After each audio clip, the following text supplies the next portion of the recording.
one of the bowling members for Team Joe, and this event is in recognition of Mr. Joe Young to get funds for a scholarship for either 2 or 3 students. It is a great competition. Ultimately, they're going to win some amazing prizes. We've got trophies for the first place team as the champion of the tournament.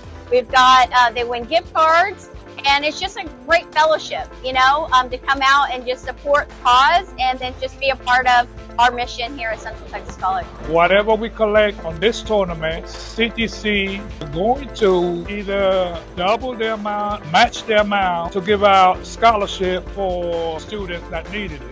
Not only is it helping the soldiers here at Fort Hood, but it's helping all of our soldiers nationwide.